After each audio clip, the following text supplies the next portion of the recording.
Hi everyone, and welcome to today's Positive Planet webinar. This webinar is about the power of people, and this is episode 3 in our 6-part webinar series, which is all about sustainability in practice, turning strategy into action. We're excited to dive into the importance of your employees and the role that they play in driving sustainability success in your organization. Before we do that, just to touch on some housekeeping rules for the webinar today. So please make sure you've unmuted yourself once you've joined the webinar so that you can hear the webinar speakers. Drop your questions into the comment section. So today we want to know, please let us know who you are. Let us know your experience with employee engagement so far and what you hope to get from today's webinar. And any questions, pop them in there as well. And we will cover them in today's session if we can. The session is going to be recorded and we will share the recording with you following the session. And please respect all attendees and speakers. So before we get started, here's a quick introduction to who we are for those of you who don't know about Positive Planet. So we're Positive Planet. We're a small team with a big personality, and we're all about building connections and helping businesses make real sustainability progress. We work closely with our clients to really understand their goals, but more importantly, the people behind those goals as well, so that we can tailor our support to what actually matters to the organization. So that might mean measuring your carbon emissions, building a carbon reduction plan, navigating your ESG journey, or delivering training, which is what we're going to speak about today. We keep things practical, clear, and as human as possible while trying to minimize that jargon, because we know that we are a sector full of jargon. So we're hoping to just provide you with the insight and the support that we can turn your really good intentions in sustainability into some real impact. So today you're joined by myself. I'm Emily Pegg. I'm Head of Client Engagement. Nice to meet you all. And we've got PK Whalen, who is one of our trainers at Positive Planet. Hi, PK. Do you want to introduce yourself and start today's webinar for us? Yeah, thank you so much, Emily, for that launch off. We'll catch up with you at the end of the webinar today. Appreciate it. Hi, everyone. I'm a PK Whalen. The P stands for Patricia, for my very obvious Irish heritage, which is a joke. And the K is Kana. It's for my Japanese side. I'm half Japanese, but everyone just calls me PK, so it's nothing too exotic. I am an environment and sustainability trainer. I have a background in marine and wildlife conservation, particularly in the enforcement area, ensuring laws are being abided by to protect our environment and our wildlife species. But eventually I moved into global executive leadership and development training, where we worked with clients from all across the globe. So I have some experience with global multinationals, but also all the way down to SMEs, government organizations, nonprofits, as well as education and universities. Eventually, I moved from the United States, which is where my accent is from. I moved from the headquarters of that executive global learning facility in the United States, where we had offices across the United States, and we did work across the globe, to open their European headquarters. I was managing director there for a while, but eventually I moved to the United Kingdom, where I am today. Hopefully, I won't have to move again for too often in the near future, since I've moved, I think, nearly 30 times at this point. But I took all of that experience and I started working in training in environment and sustainability. So this is where I've landed, and I couldn't be more delighted to be at Positive Planet. Now, today, we're going to cover some really important aspects in terms of your workforce and empowering your people. We're going to look beyond policy and more into understanding how empowering them has a positive impact for the planet and for your business, your competitiveness, and your resiliency as well. We're also going to talk about those common hurdles that we need to tackle. Then we're going to look at what does success look like in terms of a blueprint. And after that, we'll have our call to action to tell you where we think you should be headed and what you can do next. So immediately after this webinar, you'll have the tools and a short action plan of being able to go, I know what I need to do, so a few steps to be able to kick off immediately. So why do you want to engage your workforce? Well, your organization could have spent an enormous amount of money and significant time in coming up with a fantastic strategic vision and plan for the organization. But if your workforce is disengaged from that, or doesn't know about it, or doesn't understand why it's important, that blueprint, that successful and expensive strategy that you've come up with is very likely not to come to fruition. It may not fail entirely, but it's going to be a lot harder. It's going to take you a lot longer. But if you can harness the passion within your workforce and help them understand why your strategy is critically important, then that will make that process go a lot faster, a lot smoother. You'll have a lot less resistance along the way. So we know that your employees are absolutely your greatest asset. If you don't have an engaged workforce, you're really sluggish and you're really slow. You're going to lose talent and you're not going to be able to retain them or gain new talent. And in terms of sustainability, this is critically important because with organizations, what we've seen is that sustainability falls really low on their missions and their criteria, at least in terms of day-to-day. We know it might be part of your major strategic vision, but in terms of embedding it in something that needs to be part of the culture and part of nearly all planning processes is pretty low. But it shouldn't be, and we're going to showcase for you why. So engagement and sustainability and buy-in of your workforce. Now, from our consumer and employee surveys that we've researched, strong sustainability is critically important to keeping employees. So 73% of employees say they are more likely to stay at a company with a strong sustainability program. Now, in terms of keeping those actively engaged, 88% believe that their company should have an active role in environment and social issues. Sometimes you might have heard that called ESGs. And in terms of profit and productivity, an engaged workforce absolutely has a huge impact on your bottom line and a huge impact on what you're able to deliver. And what we know with all of these, it is critically important in terms of what we're seeing in terms of retaining talent and getting talent across the board. Now that shifts in different age groups, but we've seen that spread across the board. So this is why sustainability, although it seems to be very low on a lot of weekly or monthly agendas for organizations, it actually needs to get up there at the top with all the other important aspects, not just because it will make you more competitive and resilient, but it's because it motivates your workforce. And that's very, very valuable. So another element of this is what we're seeing, the theme of purpose and over profit. And 90% of millennials want to work for a company that makes a positive impact. And that's from Deloitte's Global Millennial Survey. Now, when we're thinking of millennials, that age group is at this moment, that age is high 27 in the 20s, so maybe 26, 27 and later, all the way to low 40s. Now, that is a significant workforce. And they're going to be in the workforce for at least the next 20 years for the ones on the older end of that gap, and for potentially 40 years on the lower end of that work gap. So for the next several decades, this is the workforce you're looking at retaining and keeping as part of your organization. So this just really highlights why sustainability should be critical in your operations and your running of your business, but also grabbing that workforce, getting them tied in to it, and helping them understand why it's critically important to drive that change. Now, say you've done all that. Say you're trying to, you've got a good strategic vision. You understand how important sustainability is for the organization. What are the challenges in driving that kind of engagement?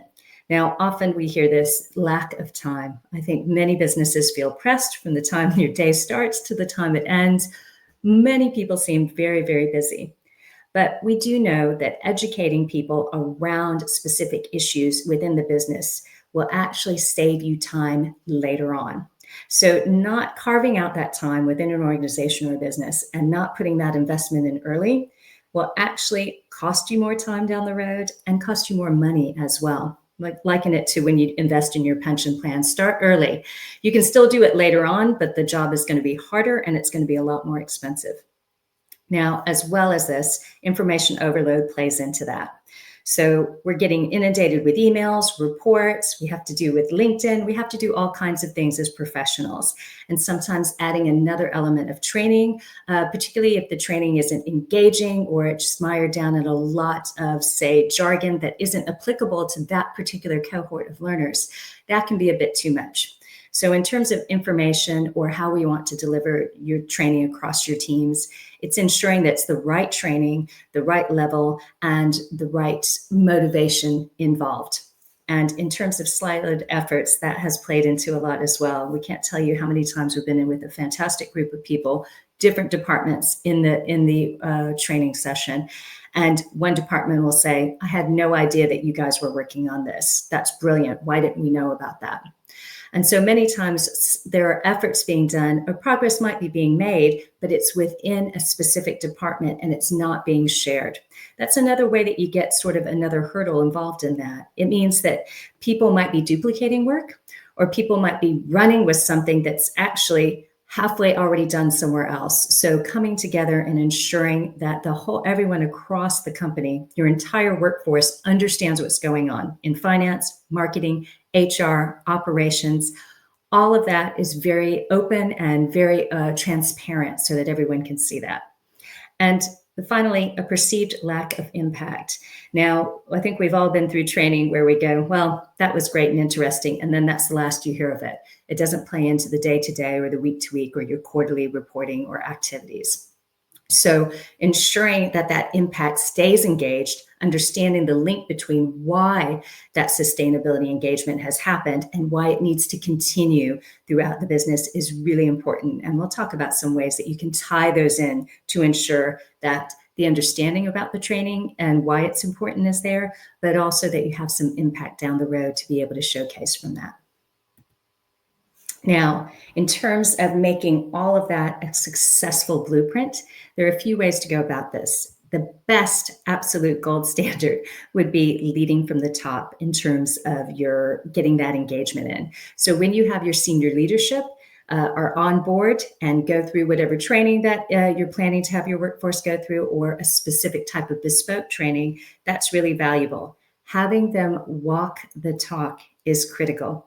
So your leaders need to be leading by example. We know that in terms of ethics, and we know that in terms of behavior. This also applies to sustainability. So if they're showcasing day to day why this is important, the buy-in from the rest of your workforce will be a lot easier and a lot faster. It'd be really hard to do that if your top leaders aren't involved. Secondarily, we would suggest looking at the champions within your organization. You probably already could list off 2 or 3 people in your own heads of people you know, oh, I know that so-and-so from HR would be really interested in leading the department on this.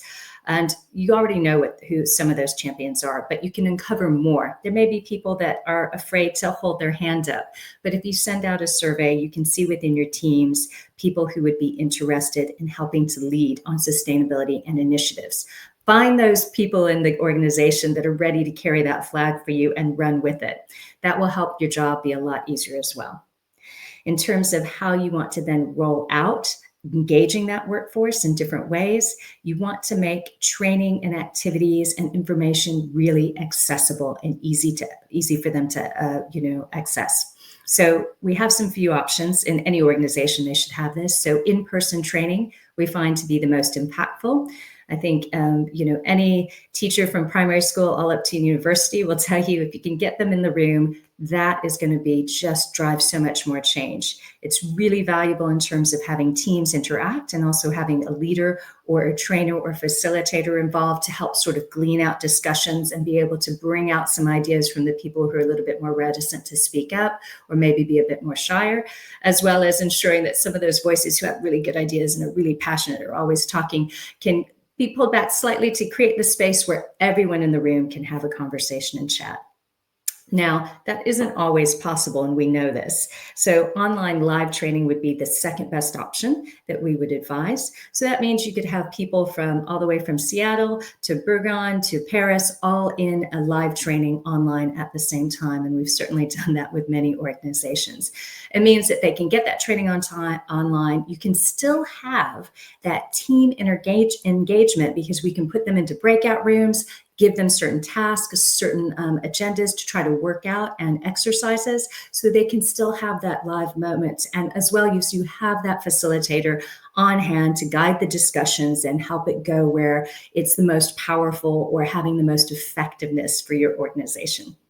Now, if those two can't be done, you also have an online self-paced version, which should be available for you as well. So those might be shorter or longer courses where those employees can just find time in their calendar to get that done. You can give them a specific deadline, say, have it done in 2 weeks or by the end of the month. And then when they have the time, they can plug in and do how many ever of the learning modules they need to do to accomplish that training and goal.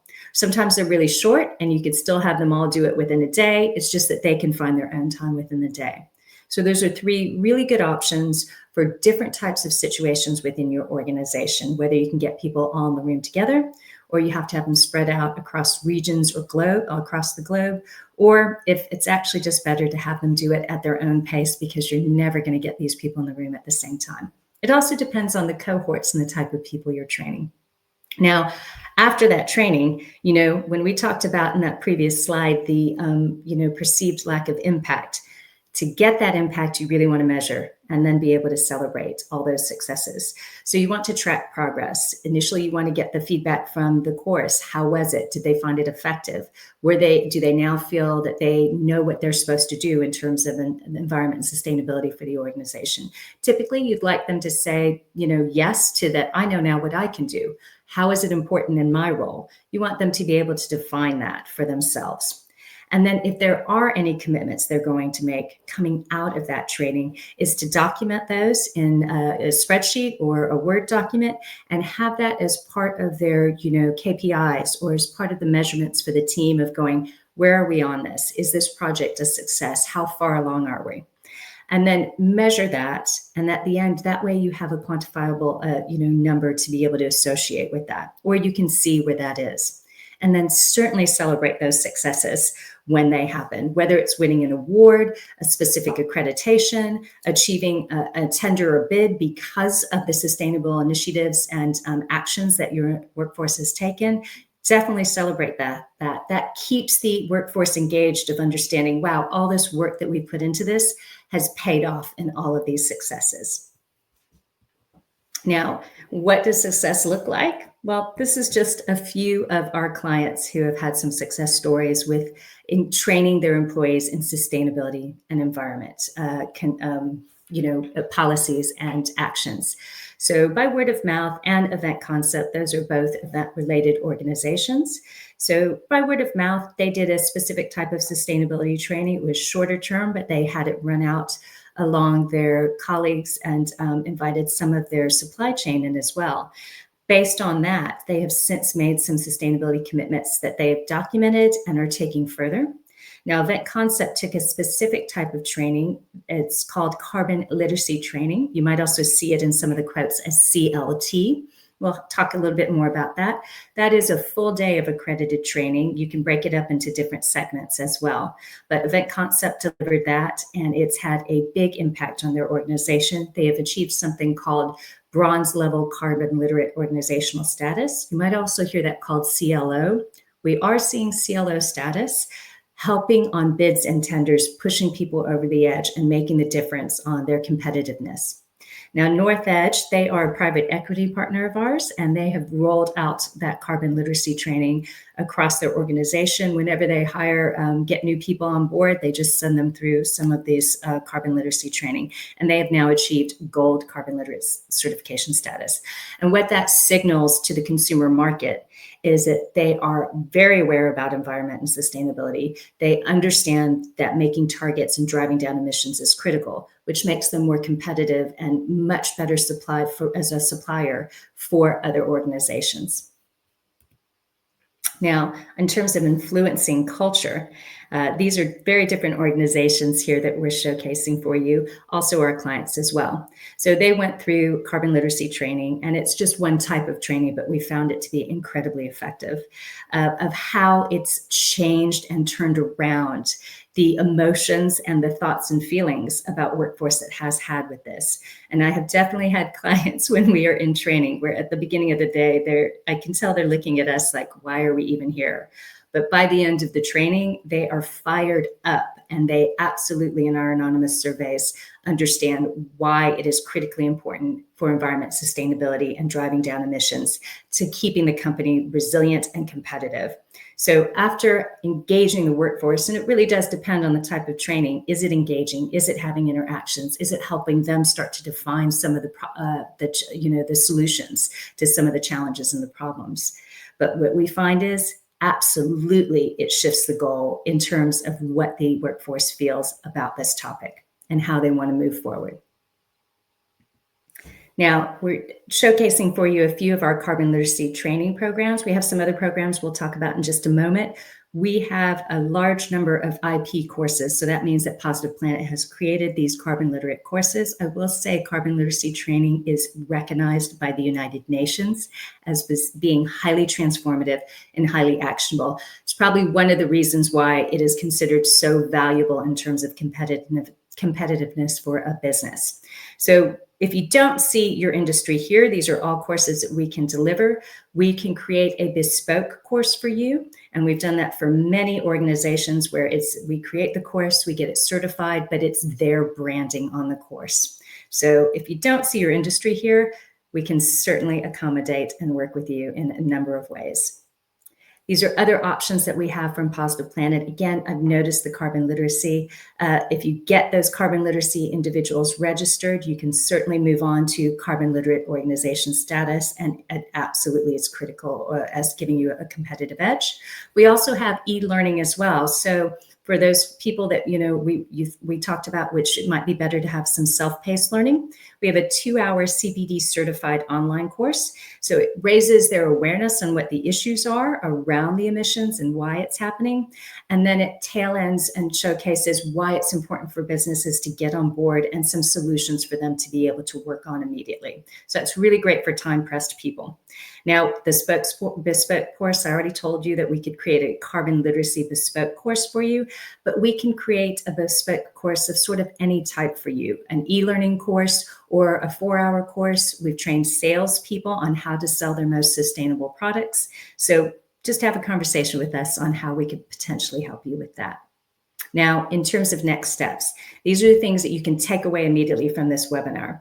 We would highly, suggest that you identify those internal champions, so you have a team that you can start to jumpstart with, and then start to explore training options that would suit you guys or your industries, and then have those conversations, and then start to develop your action plan to take that and drive it forward. So hopefully you've really enjoyed that part of the webinar today. We're going to leave it open for Q&A questions, but I'm going to hand off to my excellent colleague, Emily. Thanks, PK. That was really insightful. Thanks, everybody, for your comments. We do have a couple of questions, actually. Please keep posting them in because we do have a few minutes to get these answered. So first question from Emma Jones. How do we think we can overcome resistance from employees who see training as extra work rather than a growth opportunity? Hi, Emma.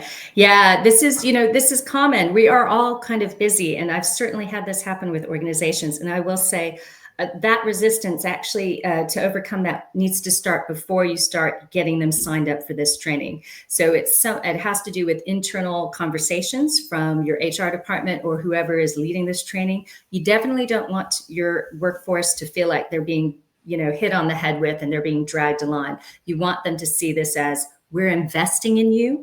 This is critical to the success of the organization. And as such, we are taking the time and the investment to invest in everyone and making sure that in their workday activities that you've given them plenty of time to not feel stressed about this and not feel like it's extra work, so that they're not having to do this, if they're going for the CPD certification or they're filling out evidence forms, that it's not something they're having to do at night or crunched in during their lunchtime. So the organization spreading the message and the communication, why it's important and why it's an investment, and that it will make them competitive and more resilient and job security.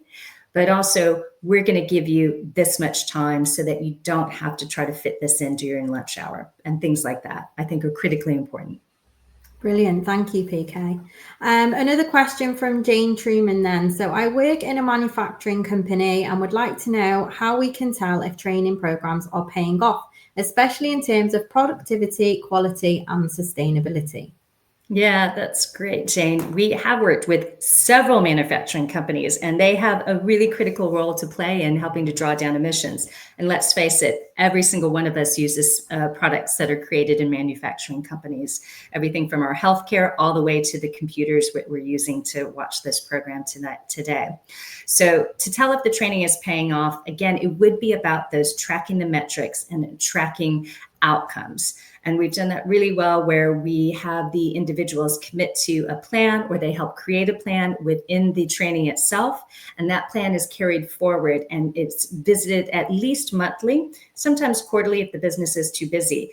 What we have found that really helps drive the ability to drive down sustainability is having incentives. So one manufacturing company we worked with incentivized people. If they were able to draw down emissions, they got extra money, extra bonuses, extra days off. And this was all the way down from the factory floor worker all the way up to the CEO. And we did see after having the training, some of these factory floor workers were able to see things that nobody else in the company could see because of their role. And they were able to help draw down emissions. So it's a way of it's tracking, incentivizing if you can, just like we all have an ethical responsibility to ensure that a company, our organizations aren't wasting money. And if we see waste, to point it out and solve that problem. Same with emissions. Brilliant. Thank you, PK. Another question from Emma then. So thanks, Emma. How do you tailor a training program to work for different industries with different needs and challenges? Yeah, that starts with a conversation. So definitely would have to, whoever you choose to deliver your training and to engage your employees, have that in that first conversation, because again, manufacturing is different than freight and logistics, which is different than aviation, which is different than hospitality. And you will have different hotspots in all of those areas. You'll also have different areas where you have more resistance in terms of employees and more champions. So have an initial conversation with the training organization so that they fully understand where it is. And then they can create and develop a program or a training track for the entire company where you can hit the targets for each different segment of that organization. But we also work hand in hand with you to get to understand. We work with over 600 organizations. We've worked with over 600 organizations. So we've probably worked with somebody within your industry, but we want to get those emissions data as well so that we can look at the real hot spots that we can drive down emissions within your organization. Thanks, PK. I'm so sorry. That's great. Text galore at the moment. Love it. Thank you once again for a great answer. Another one from Jane. So we have quite a large workforce, which includes factory and floor workers. We're thinking of offering training to managers first and scaling down. What would you recommend? Yeah, so it's critically, it also depends on your time of year. So that's a great question in terms of if you're launching something or it's your busy manufacturing time, definitely wanting to ensure that the training comes in at a time that, like the previous question, it doesn't cause stress and you're more likely to have success and people are likely to be engaged. So just making sure that whatever time of year or that's happening, it's a good time where people are feeling less stressed. We would recommend doing the leaders or the managers first, but it might be you can do it sort of simultaneously with the workforce, the factory floor workers having a different type of training to the managers. So the managers, we would certainly suggest something like carbon literacy training to get them a high level of in-depth training. Your factory floor workers could also go through carbon literacy training, but we found that's a bit harder because often it's shift work, it's clock in, clock out work. They may not even have an email address associated with their work. We found that a 2-hour bite-sized course is really good. We found really good success with that in factory floor workers when we delivered in person. I mean, we see the turnaround from the mindset really quickly, but they don't need a full day of training necessarily. You could certainly try that, but it might be that 2 hours is the better, more effective fit to get the engagement you want. Perfect, thank you. And we've got time for just one more question. So thanks, Gemma, for popping this in. I work in freight and logistics industry. We have completed a lot of training with Positive Planet, which has been amazing. Great, good to hear that from the sector management team down. What would you recommend to keep the momentum going whilst we're moving into the next phase? Oh, hey, Gemma. So Gemma is amazing. They are an example of a fantastic company, Alpi UK Freight and Logistics, who really did that blueprint from C-suite all the way down to their factory floor workers. They really show serious commitment and engagement. So to keep the momentum going, Gemma, and that massive investment that I know you guys made, you did make a huge investment and commitment to that. And you are definitely an example of what I would call leaders within the industry. So just so you guys know, if you do use freight and logistics, you might want to give them a call, because they play into your scope 3 emissions. So choosing a freight and logistics provider that's really thinking about these things is critical. I just wanted to throw that out there because I think they're amazing. But for the next step is making sure that you're tracking all of those evidence and all of the changes and actions you guys committed to, because I know that this organization did carbon literacy training, and they also did a shorter 2-hour training as well for many of their employees. It's ensuring that you track those and that you're having those as part of your KPIs to moving forward and keeping that momentum, and sharing those successes as well. So if you've had some success with new bids, new tenders, or new certifications, keep those forefront and keep those actively engaged in the communications. I hope that answers that question for you, Gemma. Perfect. Thank you, PK. Thank you so much, everyone, for all of your questions. If we weren't able to cover them today, or you think of any questions that you've got following the webinar, please do send them over and we will definitely answer those for you. So episode 4 is going to be all about 2026 compliance and sustainability trends. So that's actually going to take place on the 10th of September, where our expert sustainability panel, they're going to highlight their predictions for regulatory sustainability trends, and you can sign up for that using the QR code on here. But don't worry if you don't snap that, we'll send that over in the email following with the recording and everything as well. And remember to look out for the other webinars in the series. Follow us on LinkedIn, and we've got a YouTube channel that shows previous webinars as well, so make sure you head over there if you've missed anything, and share that with your colleagues and your peers, because we know that sustainability is key to many roles across the organization, and collaboration is one of the key things that drives a business forward in all of that. So thanks, PK, and thanks to everyone for sharing your time with us today, and I hope you have a great rest of the week. Bye, everyone. Bye.